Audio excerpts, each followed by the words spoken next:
In the reality of many realities, how we see what we see affects the quality of our reality. We are children of earth and sky. DNA, descendant, now ancestor. Human being, physical spirit. Bone, flesh, blood as spirit. Metal, mineral, water as spirit. We are in time and space, but we're from beyond time and space. The past is part of the present. The future is part of the present. Life and being are interwoven. We are the DNA of Earth, Moon, planets, stars. We are related to the universal. Creator created creation, spirit and intelligence with clarity. Being and human as power. We are a part of the generations of evolution. We are a part of the memories. These memories carry knowledge. These memories carry our identity. Beneath race, gender, class, age, beneath citizen, business, state, religion, we are human being. And these memories are trying to remind us, human beings, it is time to rise up. Remember who we are.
De mi vida, amé mucho una mujer de mi alma la más querida, me traicionó la perdida, caramba,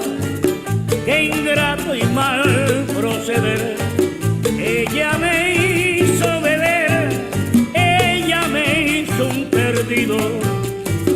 A la droga me tiré, amigo mío, y a la cárcel fui llevado. Los amigos me olvidaron, solo mi madre lloraba. A Dios pedía y rogaba que se salvara su hijo. Recuerden lo que les digo, que en la prisión y en la cama solo nuestra madre nos ama, caramba. No hay dinero, no hay amigo, linda Guajira, mi son te llama. Guajira, el son te llama a bailar, a gozar. Guajira, el son te llama a bailar, a gozar.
Greetings, greetings. Hello, hello, hello, hello. Hope you are well today, and welcome to this week's episode of Our Ancestors' Voices, a weekly program sponsored by the All African People's Revolutionary Party.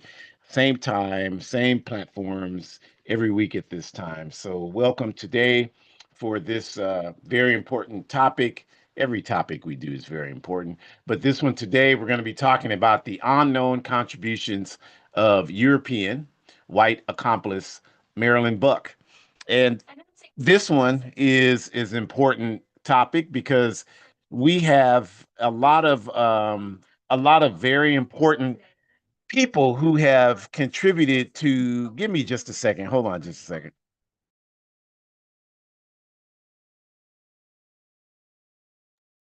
Apologies for that. Least interruptions.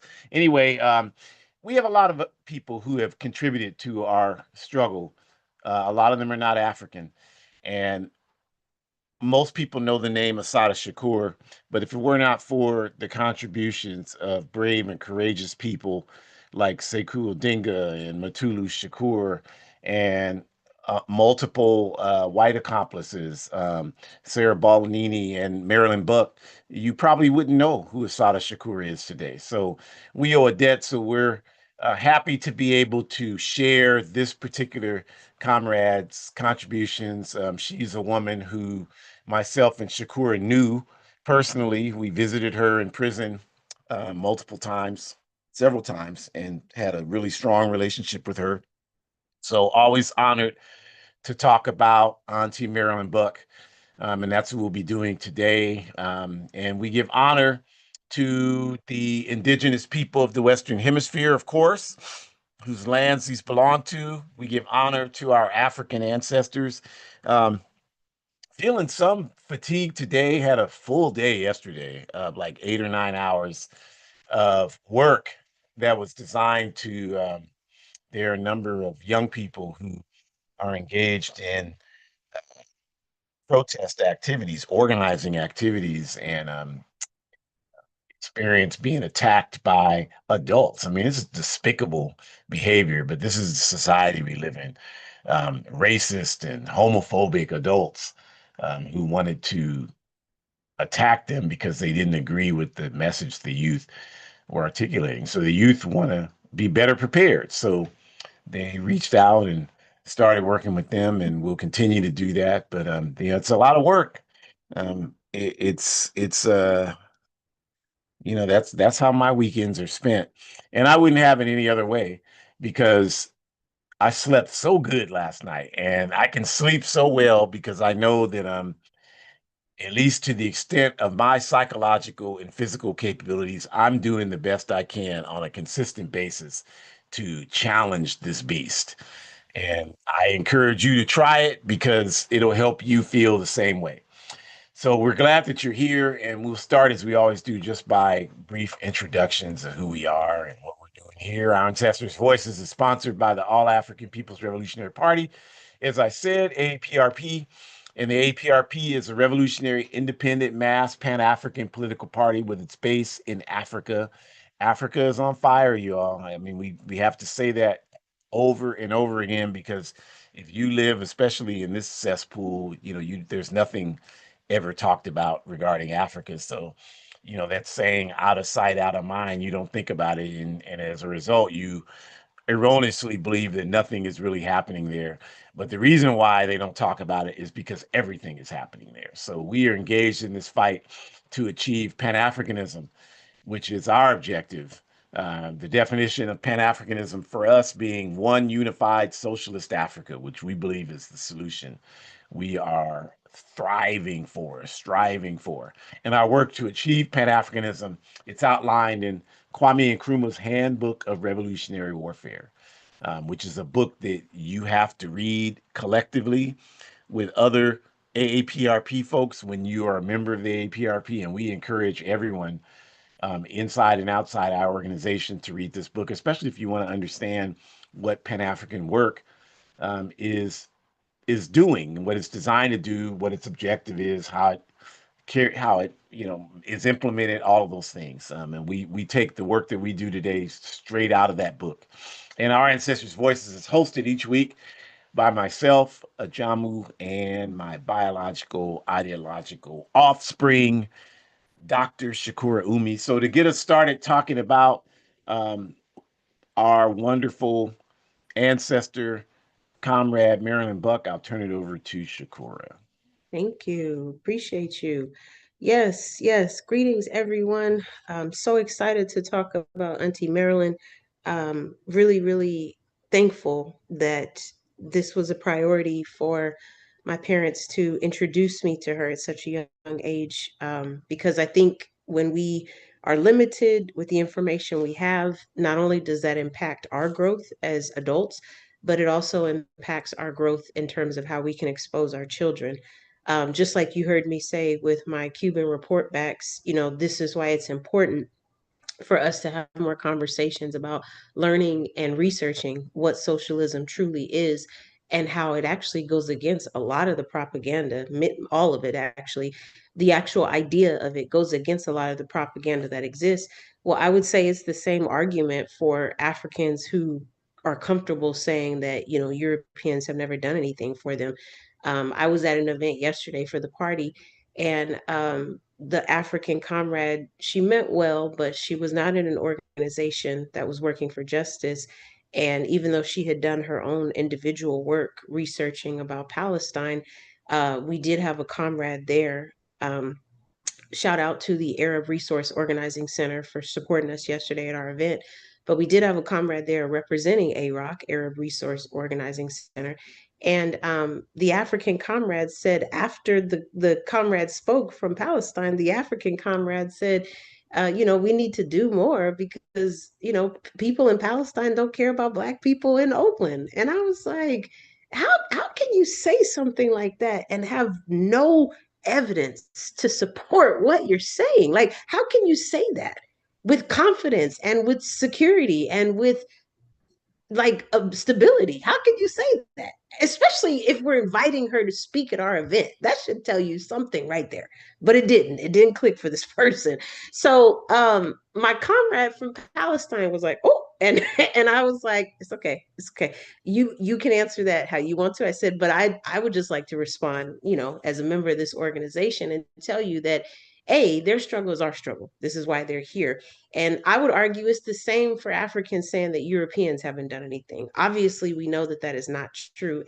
B, it's very dangerous to put out very large mistruths like that when you don't have the evidence to support it. And more importantly, this is not our first time doing a seminar on Auntie Marilyn.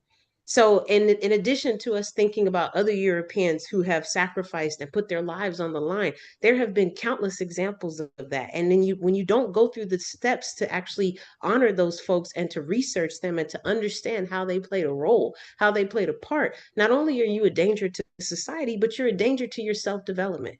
And that just means that you're okay with being ignorant. And we don't have a lot of space for that.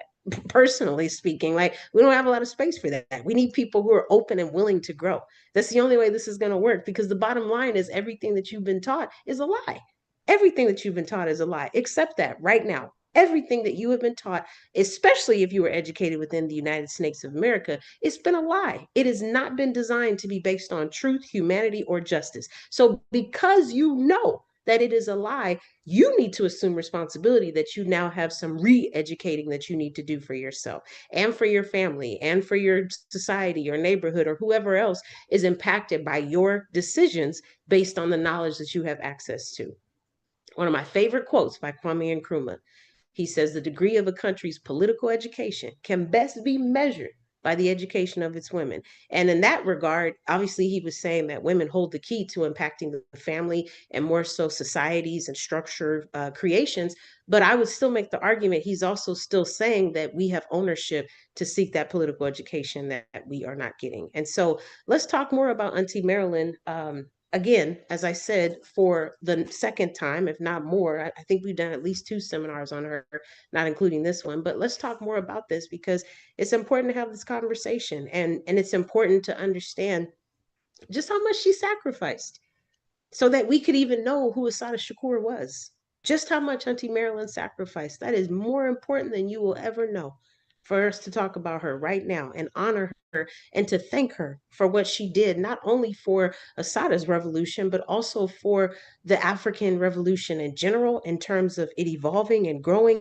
Because she put her life on the line, we were able to learn more about Assata when she got to Cuba. We were able to learn more about how vicious the FBI and the American government was in terms of framing her and setting her up, putting the bounty on her. It's because of Auntie Marilyn that Assata survived, and we were able to understand just how corrupt this government was in terms of trying to kill her.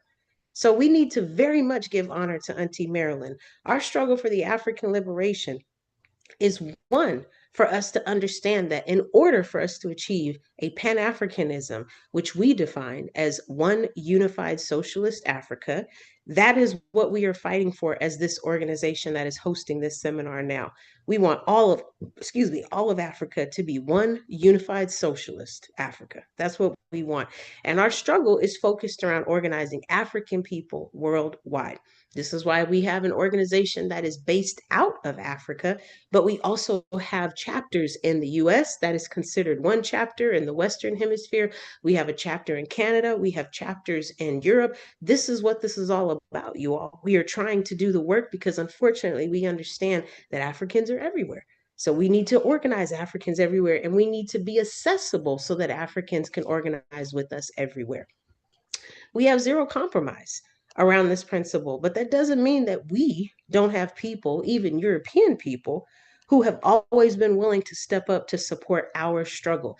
This is why it's so important for you all to join our institutions that we celebrate each year. So as you know, May will be African Liberation Day. We have that coming up. And we always talk about how we're so proud of our relationships with the Palestinian Liberation Organization, or the Palestinian Youth Movement. We also have speakers from the Haiti Action Committee. We have speakers from the Arab Resource Organizing Center. We have speakers from Black Alliance for Peace. And when I was a younger child, not the last couple of years, but when I was a younger child up until my teens, we always had a speaker from the Socialist Irish Socialist Party. So my point is, like, that's on purpose because of the connections and the relationships that we have managed. We also have asked other people who are not African to come to African Liberation Day because their struggle is very similar and very aligned aligned to our struggle. And the sooner that we realize that, the sooner that we realize that we should show up for them and support them, and we hope that they will show up for us and support us, the faster we will be at accomplishing our goals.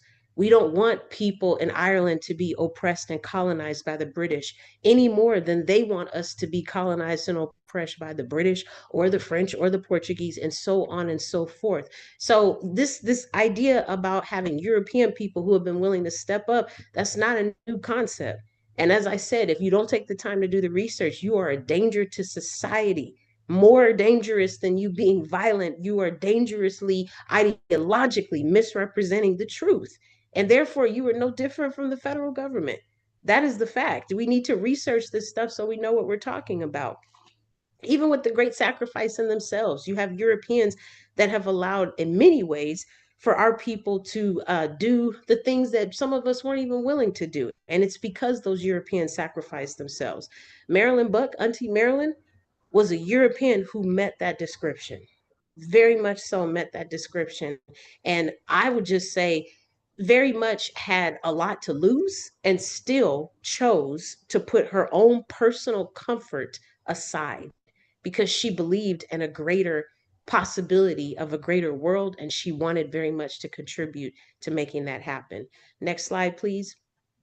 I talk all the time when I'm invited to speak in different spaces about privilege and the fact that all of us have privilege, right? It's not our fault that we have privilege, but the question, my friends, is what are you willing to do with the privilege? More importantly, what are you willing to risk? Because everyone has privilege, but how are you willing to use your privilege to enable another person's situation or outcome who probably does not have as much as you? Auntie Marilyn was a shining example of that very action that I just proposed. She very much used her privilege, not once, not twice, numerous times, where she was able to use her privilege to sacrifice because she knew that she had more afforded to her than other people. And because of that, that to me is a true ally. Who is Auntie Marilyn Buck? Well, let's talk about it. Born in Texas, Marilyn was born in 1947. Her parents were opposed to racist segregation laws that existed throughout the US South, including Texas, and the activism of the Buck family led to the Ku Klux Klan, KKK, burning crosses at their residence in Temple, Texas. And you all already know if the KKK is burning crosses near your residence, then that should tell you what side of truth she was on, what side of truth her family was on. This consciousness led Marilyn to develop as a student activist at the University of California, Berkeley. She became an active member of Students for a Democratic Society, also known as SDS, increasing her anti Vietnam War and anti racism activism. We always talk about the importance of being in an organization. Marilyn Buck was in the organization Students for a Democratic Society, just making that plug so you all can see how it's all connected. She was responsible for writing the paper on anti patriarchy in the SDS, which contributed towards the political spirit in that organization that produced the Weathermen, or eventually the Weather Underground, which was a more radical group of young European white activists that aligned with the African liberation struggle. So again, when we talk about Europeans who haven't done anything for Africans, there is a clear illustration of the Weather Underground, which was an organization designed for radical European white activists to align with the African liberation struggle. So this is why it's important to know your political education. Marilyn became a part of this formation. And as I prepare to close, I just want to say that I continue to be so grateful for people like Auntie Marilyn, people like Anime Pictois Akwash, because even though those folks are not African, they are a part of my legacy, and they very much have contributed to how my values as an African woman have been designed, what it means to think about the humanity of other people and to risk everything to ensure a better world for those to come. Ashe. Ashe Ngozi, Asante Sana, Midasi, Obrigada. Thank you very much. And before we go on with, going even deeper into the work and contributions of Marilyn Buck, I just want to talk about the Weather Underground for a second. They were, as Shakur mentioned, they were an organization that came out of SDS. There was a political split in SDS. There were radical elements within SDS, of which Marilyn was a part of. And then there were other elements that represented different tendencies, people that went on to pursue electoral offices. People like Tom Hayden, for example, were examples of that. And so the more radical folks emerged into the group called the Weathermen. And because of their activities, they were forced underground, and that's why they their name changed to the Weather Underground. They took the name Weather from a song by Bob Dylan that talks about, how the weather changes as kind of like a pseudonym for the changing of the times, right? And what was that activism? The activism was they would, the Weather Underground would go and whenever there was an African youth shot by the police, of course, this happens like the sun comes up every morning in this backward country. Whenever that would happen, the Weather Underground folks would go to to a police outlet in the town where that happened. One of the smaller ones they would choose where no one would be there at night. Because the smaller police stations, they're not necessarily always 24/7. So they would find those locations or the closest one like that, and they would plant a bomb and they would uh, explode the bomb, and then they would send a communique.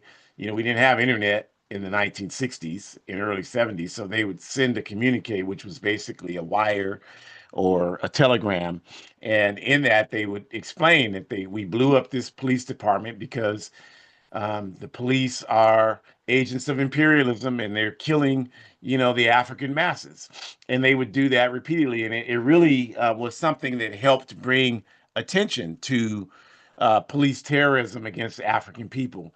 Of course, because the Weather Underground was a European group, they received a large extent of press coverage, and that helped folks become aware of this problem outside of the African community.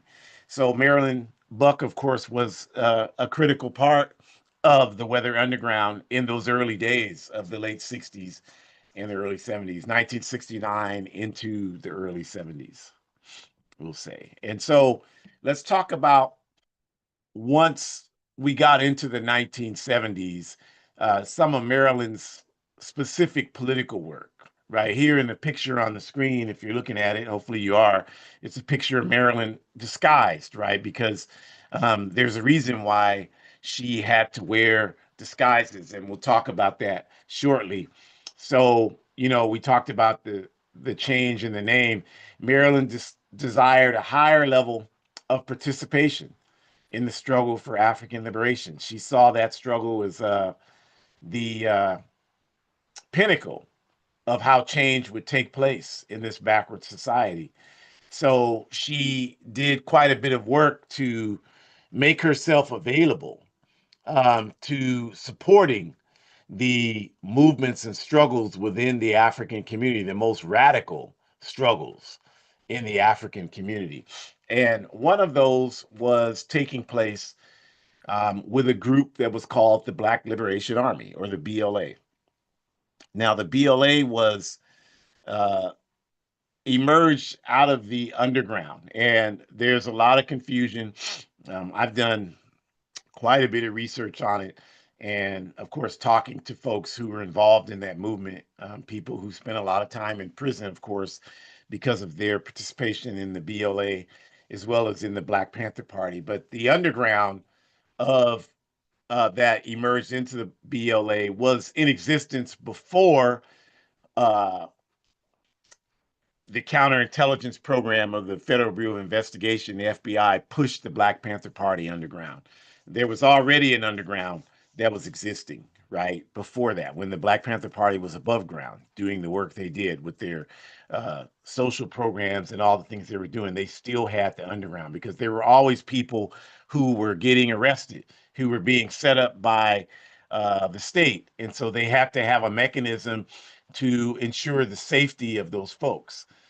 In fact, one of the folks who was targeted by COINTELPRO, Geronimo G. Jago, who was known as Geronimo Pratt in Los Angeles, was a Vietnam vet who one of his responsibilities was helping coordinate the underground. And this was, in 1968, before when the Black Panther Party was, still very much above ground. So that's important to understand. Like the underground was there, but as COINTELPRO intensified, right? And we're talking about the period of 1969, 1970, where the police were engaging in coordinated activities on a nationwide basis to set up the Black Panther Party, discredit the Black Panther Party, murder its leaders, and imprison the ones that they didn't murder. And the way they did that, and the order they did it, is that they would engage in what they call black bag jobs.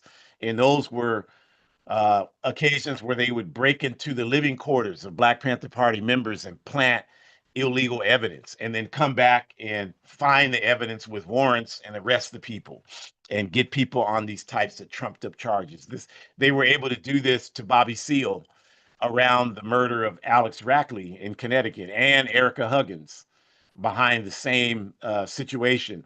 And they were able to, essentially accuse both of them because of each of their position as leaders within the national leaders within the Black Panther Party.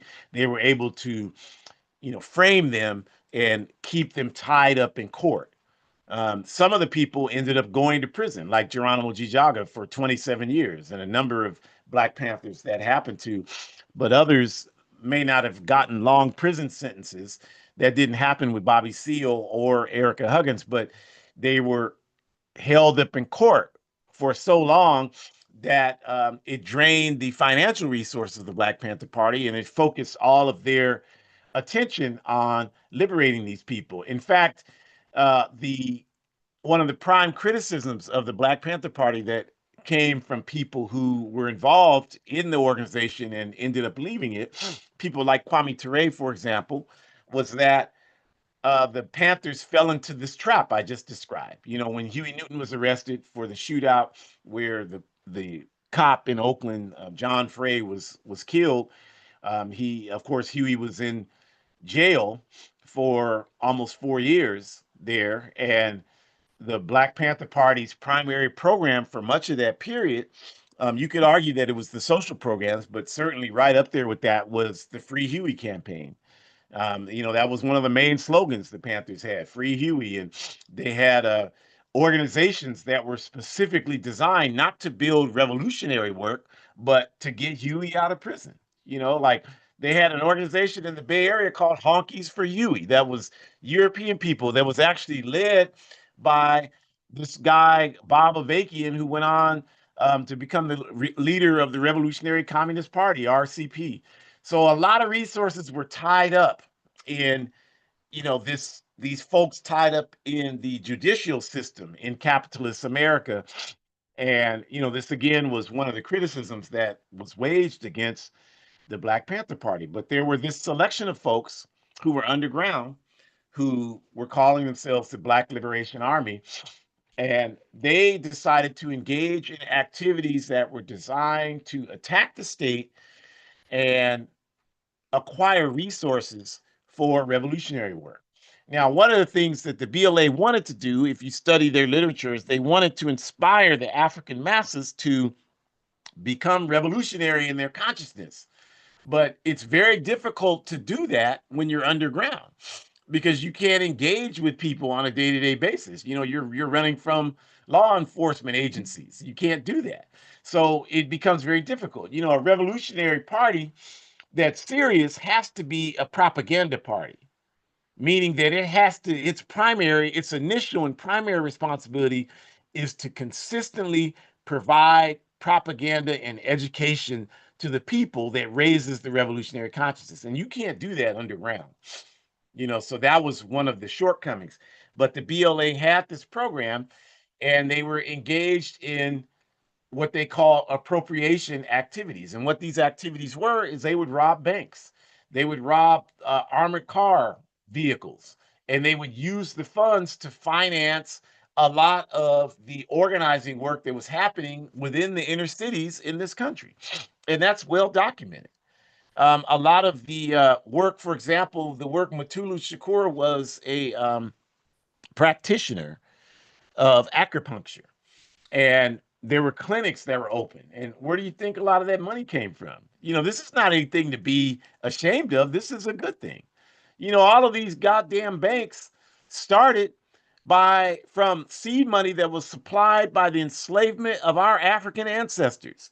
So I don't give a damn if Wells Fargo and B of A are robbed. The only problem I have with people that are doing that is they just do it for selfish gain, to try to gain some money for themselves. But the BLA was not doing that. They were doing it to it was reparations, really. That's a legitimate form of reparations, not getting money and getting checks to people who have done absolutely zero to contribute to our liberation struggle. That's not reparations.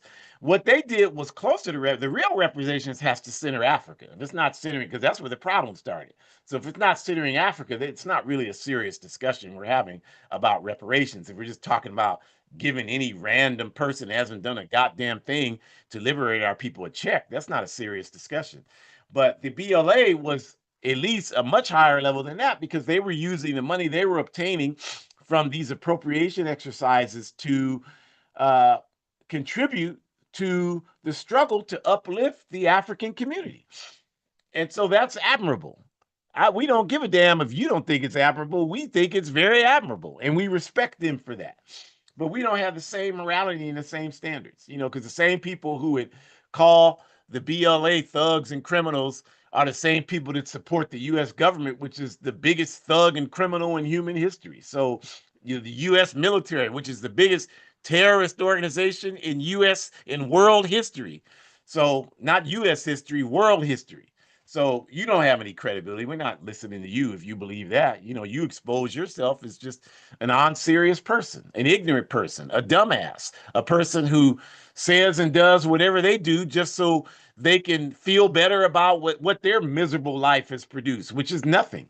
Because if a lot of what white supremacy relies on is supplying the masses of white people a feeling that your life is miserable. We understand as a system, we kick your worthless ass every day, but at least you're not African. That's what white supremacy depends upon. So we know, we understand what that's going on. We don't listen to you. You have nothing to contribute to us. We don't even need you for anything. So we admire the Black Liberation Army, even though we have our critiques, because we're revolutionaries. We struggle based on science, not just sentiment. So we have to make critiques. And when we're dead and gone, the people will hopefully make critical critiques against our work, because this is how we get better. And if we get better, that's how we improve our ability to be successful with our work. So Marilyn Buck, of course, had connections and relationships with a lot of these people who are involved in this underground BLA work, this appropriation work. So she made herself available, as I mentioned, and she began to support that work. And she had to convince the people in the BLA units that she could be useful, because they looked at her, they knew each other. They looked at her and they saw her as someone who was a European, and they were apprehensive about bringing her into the ranks, and a couple of other Europeans that came in to help them.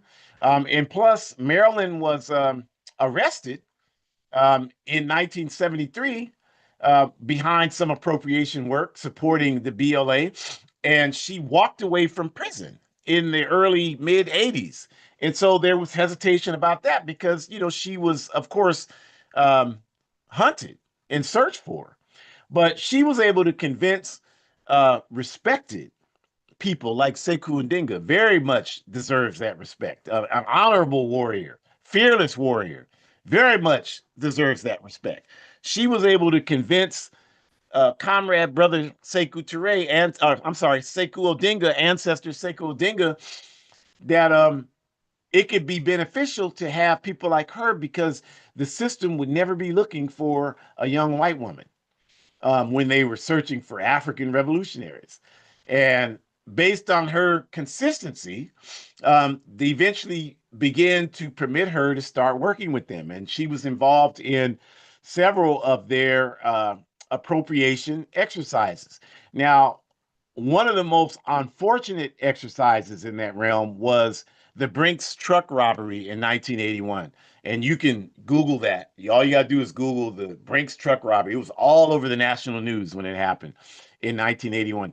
And the reason why that was considered such a big event is in 1973, the FBI officially reported that they had destroyed the Black Liberation Army. They had arrested Assata Shakur and shot her and arrested her after the shootout on the New Jersey Turnpike, and they saw Sister Assata as the leader of the BLA. She never once described herself as the leader of the BLA. This is the capitalist system that said that, and a lot of you parrot that.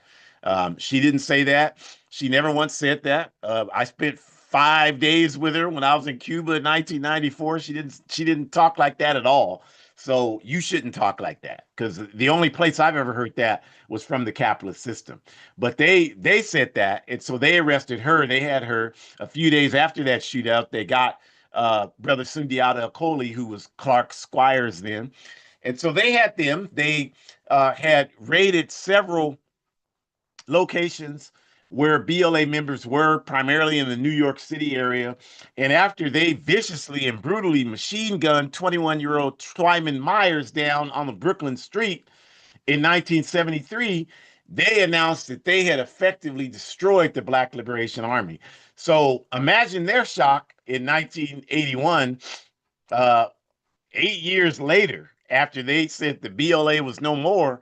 Imagine their shock when this Brinks truck that was robbed for over $1.5 million. And unfortunately, that activity had a lot of problems.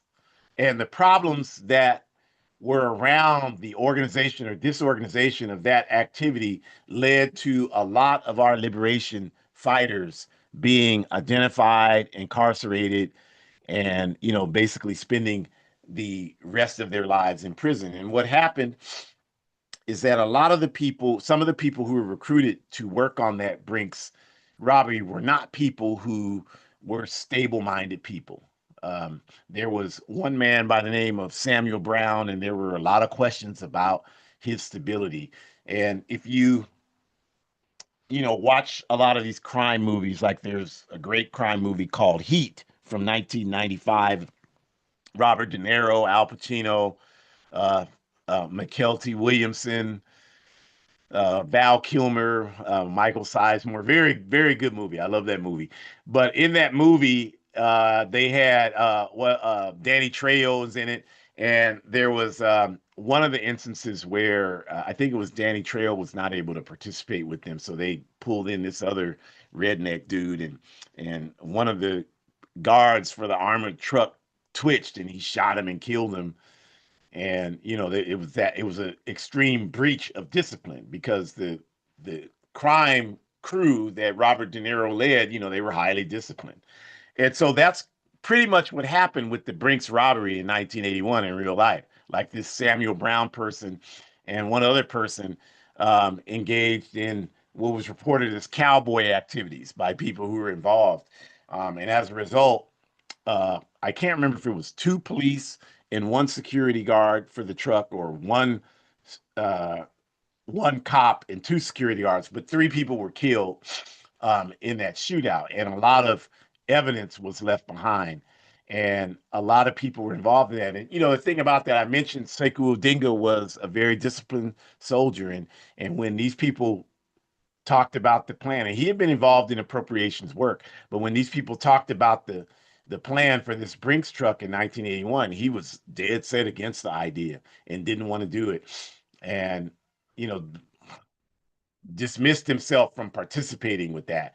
Unfortunately, there were other people that the state did connect to that Brinks truck robbery, and 2 of those people were Mutulu Shakur and Marilyn Buck. And the way they linked Marilyn Buck to it is one of the vehicles that was used was rented under a pseudonym name of Karen Durant that they connected to Marilyn Buck. And so that's how they were able to identify her and charge her with that that crime.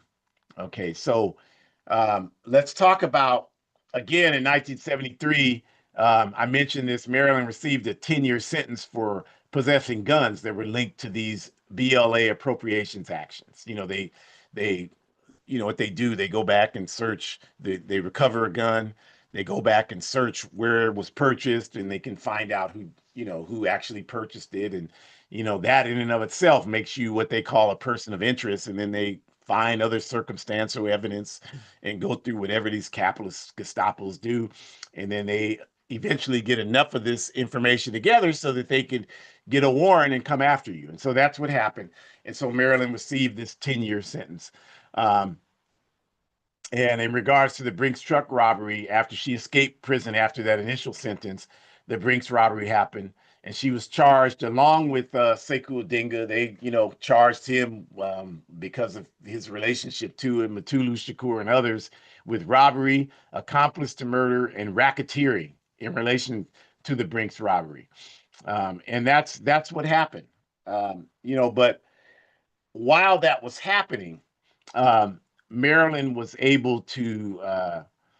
There were a few years where she had was able to step away from her prison. We'll just put it like that. In the mid '80s, and in doing that, she was able. I'm sorry. Let me back up. As I mentioned, she was able to get out of prison based on the 1973 conviction. And when it came around to the time when Assata Shakur was rescued out of prison, which was November of 1979, that did not happen spontaneously. That was a collection of people. Marilyn was a part of that, along with Sekou Odinga and others. And they planned that out. And they planned having Marilyn be one of these distraction people that, she talked to them like, I could be that, I could do that. And that was one of the things that helped them get away with Assata Shakur, is having these Europeans helping them.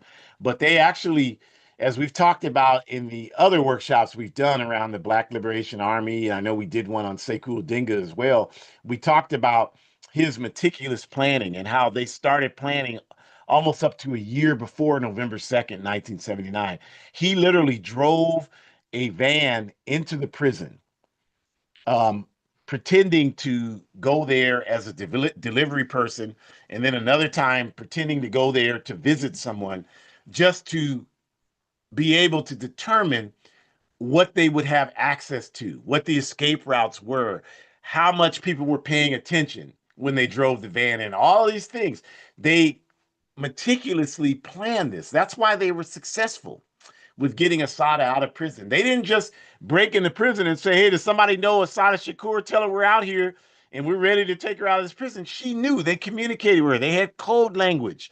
She knew they were coming. She knew exactly when they were coming. And she knew where to be so that they could get her out.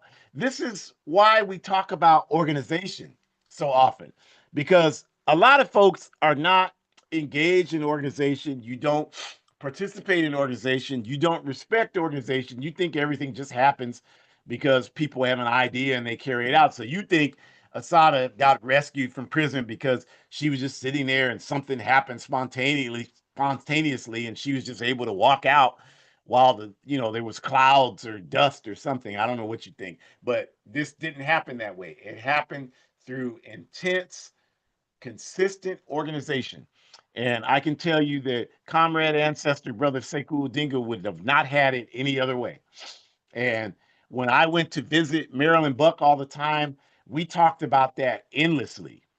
She had a tremendous amount of respect for comrade ancestor Sekou Odinga, and she talked about, I would ask her nothing about what they did, but I would ask her just, to tell me about him, because I've known about him since I was about 16 years old. And I finally got a chance to meet him in 2018 in Oakland when he was um, doing a tour for his book. And I sat there and cried in front of him and told him, I've known you my whole life. I know you don't know me. I'm just somebody in an audience at a bookstore, but you've had an inspiration to me my whole life. I've talked about you. My daughter, she look at me like, I don't know anything. Why are you telling me about this person? But I would talk to her about all these people, and we didn't get a chance to meet all of them. But I did get a chance to take her on a number of occasions to visit Marilyn Buck. She was in prison just about an hour and a half from where we live here in the Federal Women's Facility in Dublin, California. So once I was in Cuba and met Assata. Assata, once she realized where I lived, she's like, Marilyn Buck is right down the road. Now, I very much knew who Marilyn Buck was by the time I went to Cuba in 1994, but I didn't know she was an hour and a half from me. So the minute I came back, I wrote her. She wrote me back immediately, and I don't know, between that time, which was 1994, and 2010, when she made her physical transition, I probably visited her like 8 or 9 times at least. And like I mentioned, Shakur went a couple of times, and I would constantly talk to her. I'd stay there all day. I'd stay there like 6, 7 hours. And they wouldn't let you bring food. You couldn't order food. All you could do, they have vending machines. So I felt so bad. I would always make sure I had change so that that's all I could do is buy her something to eat. They never let you bring cameras in there. So I couldn't take a picture of her or anything like that. I could just go in there and talk to her. But her lawyer, she talked to her lawyer about me because we ended up doing some work in the Dublin prison. And so her lawyer is still here, Marilyn's lawyer, and her lawyer, I'd never met her lawyer, but came across her and she was like, yeah, I know Marilyn used to talk about you. And I'm like, she did, because I mean, these are people I just admire and look up to. And so that was real humbling for me. But she was involved, Marilyn was, in this Brinks robbery. And as a result of that, she was on the run again. And of course, during Marilyn's incarceration in 1973, she briefly met Assata, but she didn't really know her. I mean, that's important to say that. She didn't really know that. Now, when I started visiting Marilyn in 1994, I thought, they were comrades, they were in prison together. I didn't research it. I just assumed that. And as soon as I went to visit her, she made it clear to me, like, no, I don't really know it. Like, you spent 5 days with her, you know her better than I do. She said that to me. Like, and I didn't know what to say because I'm like, this woman is in prison for helping this woman escape. And she didn't even really know her. She did that because she understood the importance of making that kind of contribution. And what was the importance of making that contribution? The importance was, in the course of carrying out all of those appropriation activities, Sekou Odinga, Mutulu Shakur, the other people who were involved, uh, Brother Balagoon, all of those people that were involved, Sister Nehanda, who was living in Cuba, they were communicating. And they talked about, they wanted to achieve their initial mission, which was to inspire the African masses with revolutionary consciousness. And they didn't feel that the appropriations work, the bank robberies, all those things was accomplishing that. Because when those things would happen, all that would result from that is the news media labeling them as terrorists and, dangerous and all of these types of things. And of course, no one knew where the money was going. Of course, the capitalist media would make it look like they were just robbing banks to rob banks, like everybody else that robs banks. So they weren't accomplishing that objective of achieving the revolutionary consciousness. So they wanted to do something else that would help them accomplish that. And in thinking about that, they decided a good course of action would be to break Assata Shakur out of prison. And so that's how that all came about. All the planning, all of the focus, the recruitment of the people who would be involved in it. And that's how that happened. And of course, they were correct, because in breaking Assata out of prison, what that did is demonstrate to the entire world that the U.S. can be defeated. That's the inspiration behind Assata Shakur. Most of the people who wear the Assata taught me all, they don't even really understand what specific role Assata Shakur played. All they know is that she beat the capitalist system. That's what they know. And I was having a meeting the day that Assata made a couple of days after she made her physical transition back in September of 2025. and the word was out. And I was meeting with youth. It was a group of youth, African youth, European youth, indigenous youth, Asian youth, and we were doing some training. And we were sitting there talking, and the young European woman, I asked her, so what do you know about Sister Assata? Because these youth, they had seen the interview I did with Assata that's on YouTube, and so they wanted to ask me about her, and I told them everything, and then they were like, I asked her, well, what did you know about her? And this young woman's in her 20s, right? Assata Shakur has been in Cuba almost twice as long as she's been alive. And she said, her words to me is that she beat the beast. She died in peace. And I'm like, that's significant. If I'm sure that if I was sitting here right now with Sekou Odinga, Mutulu Shakur, Marilyn Buck, and all the people involved in this, they would say that that's exactly what they wanted to accomplish. They wanted people to recognize that this country's not infallible. They can be defeated. You can walk into their prisons right through the front door, and you can disengage them. You can defeat them. They wanted to do that, and they did accomplish that. And that's a beautiful thing. And that's the reason why they pursued Assata Shakur so hard. In 2014, this woman was in her 60s, and she is in Cuba. She hadn't been involved in political activity for 40 years, right? And the Obama administration, they went down there, met with Raul Castro, and talking about we'll consider lifting this crippling economic embargo. This is why they don't have electricity in Cuba today, because of this crippling economic embargo. That's why they said, if you just give us Assata Shakur, they call her Joanna Chesmer. They're never going to recognize our, free names. If you just give us Joanna Chesmer, we'll talk about lifting some of these restrictions. And the Cuban people, always operating under integrity, said Raul Castro's words to her were, that's not on the table, quote unquote. That is not on the, Assata is not on the table. He didn't call her Joanna Chesmart. He called her by her name, her free African name. Assata is not on the table. And that was the end of that. But that's why they wanted her so badly, because her escaping their grasp is an inspiration to you that you can do the same thing. And they don't want you to believe that. They want you to be afraid of them. They want you to believe that they're all powerful, that there's nothing you can do to impact anything they're doing. The only thing you can do, they want you to believe this, is get high, get drunk, and just try to have as much fun as you can have and not really think too much about this serious political stuff, because there's nothing you can do anyway. That's what they want you to believe. And a lot of you believe that. They don't want you to be inspired by the example of Assata Shakur. But I'm here to tell you that those revolutionaries sacrificed their lives. Comrade Sekou, Comrade Mutulu, Comrade Marilyn, all of them spent over 3 decades in prison behind this work that they were engaged in. Partly the Brinks robberies and other things, but primarily their roles in helping Assata Shakur escape.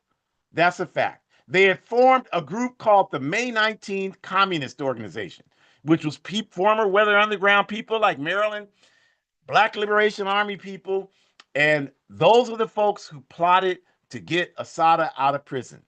They came back and they arrested Marilyn. She was convicted, found in the underground, convicted based on having 2 boxes of bullets. And because the vehicles used in connection with Assata's escape and the 1981 Brinks trucks robbery were rented by her under that name, Carol Durant. I think I said Karen. Carol Durant was the alias that she was using. And so that's how they were able to get her in prison, where she spent 33 years. So Marilyn's legacy, it should be stated that she did sin the 33 plus years, and she was released in 2010. She had cancer, and I visited her in 2010. I wasn't even living in California at that time, and I came down here and I made arrangements and I visited her, and she didn't tell me she was sick like that. And you know, she just told me she wasn't feeling well, but she didn't tell me she had cancer. And I know Marilyn well enough to know that she didn't tell me that because she didn't, she was the type of person, she didn't want you to worry about her. She every time I would talk to her, write to her, visit her, every time she would always like, I'm fine, don't worry about me, just keep doing the work. She would say that and there's no way I saw the condition she was in. There was no way she was ever fine. But that's the kind of person she was. And I have I feel a lot of guilt. I wish I would have known. I mean, it's nothing I could do, but I just wish I could have known just so I could have let her know, I feel like I let her know what she meant to me, but I don't know. You know how trauma is. That's how that works. But it's important to understand though that she's she had opportunities. She had parole hearings a number of times. And what they wanted from her was for her to tell them all the people that were involved in helping Assata escape. Like that was really big, very important to them to get that information for the reasons I described. And she, of course, never told them that. And a lot of those people were still alive while this was happening. Comrade Brother Sekou was alive. They had gotten him for some other things.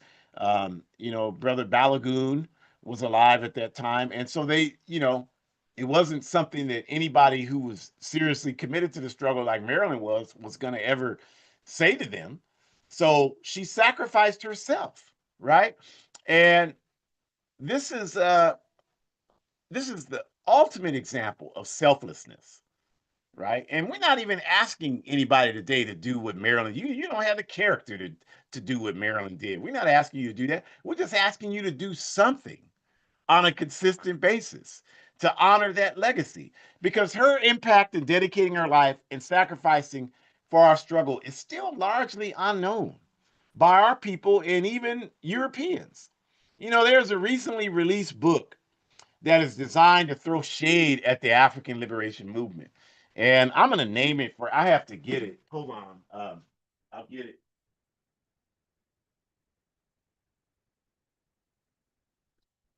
I can't find it right now, but it's called "Break the Burrow," and what it's about. This mediocre European man, but you should read everything. That's why I'm telling you the title. I read it, and what he's doing is saying that the Africans in the BLA used Marilyn to get what they wanted, and they never even acknowledged her. These people were in prison when Marilyn died. Well, what were they supposed to do? They didn't have any resources to help her. That wasn't what it was based on. I knew me. He didn't know Marilyn. He was just writing about her. I knew Marilyn Buck. She wasn't concerned about that. That's just some cracker that wrote a book and is angry at Africa. They probably beat his ass in school, something like that. So he's angry at us. So this is why he's writing this book and saying that. And he's talking about it, right? That they disrespected Marilyn. I'm gonna tell you, she never believed that. She understood why she did what she did, and she never once felt any feeling like she should have gotten something for this. This is not how people who are dedicated to forward human progress think. They don't think like that. All the sacrifices of the Cuban Revolution, they don't think like that.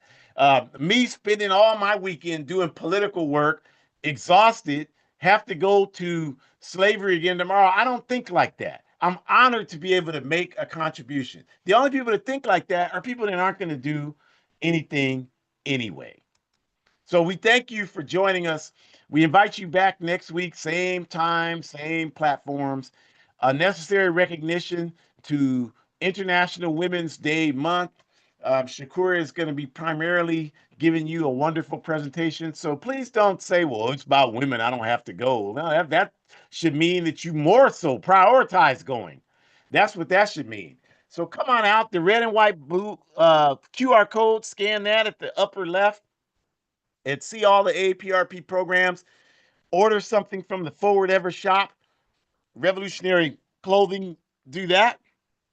And then if you're in the Sacramento area, we have self-defense, community self-defense every Thursday, 6 to 8 p.m. our time, 2775 Cottage Way, like cottage cheese, Unit 15, 2775 Cottage Way, Unit 15. Come on out. You don't have to register or anything like that, bureaucratic. Just come out and be prepared to exercise your mind and body, and you'll have a great time. And then also keep on your calendar Monday, April 6th. I'm going to be doing a complete report back on our organizing work in Azania, South Africa in January of this year, 2026. We're going to be talking about 3 essential questions during that report back. What do people in Africa think about Africans in the US? Because there's so much confusion around this today. So, as someone who is in Africa all the time, I want to dedicate some time to talking about that because the people who are talking about it don't even hardly know how to spell Africa. The people, they don't even like us in Africa. Can't even spell it. So goddamn stupid. So if you really want to get some quality analysis around this question, come to this report back on April 6th. And if you can't come, tell people who can so that they can come and get the information. That's the first question. The second question is about the apartheid system. Did it end in 1994? I say that it didn't. And I'll be explaining at the report back why I'm saying that. And then the last question is, what is this work these people keep talking about, this Pan-African work? What does it look like on the ground? Well, since I do it every time I go to Africa, I'm going to explain to you what it looks like so you can know what Pan-Africanist work looks like. So come on out April 6th, Monday, 6 to 8 p.m. Same location as the self-defense classes, 2775 Cottage Way, Unit 15, 2775 Cottage Way, Unit 15. We'll have food as well. You should join the APRP, aprp-intl.org. The QR code on the bottom right, black and white one. Support our organizing work in the Sahel region, Burkina Faso, and Niger. We're bringing in revolutionary literature so we can organize work study circles and build the African Revolution there. So become a monthly sponsor and support my book, A Guide for Organizing Defense Against White Supremacist, Patriarchal, and Fascist Violence. A Guide for Organizing Defense Against White Supremacist, Patriarchal, and Fascist Violence. It's only $8. There's a QR code next to that. Please buy it. Support our work. If you've already bought it, get people to do a book club so you can read it together. It's a great organizing book, if I do say so myself. If you don't believe me, talk to the dozens of people who've written reviews about it when you scan the QR code, and they will tell you. I don't know them. So they have no motivation, incentive to say it just because of me. They said it because it's a good book. So check it out. And ask your local library to order it. Ask your local bookstore to order it. And then 100% of the proceeds go towards all this work that we do. So help us do it. Forward ever.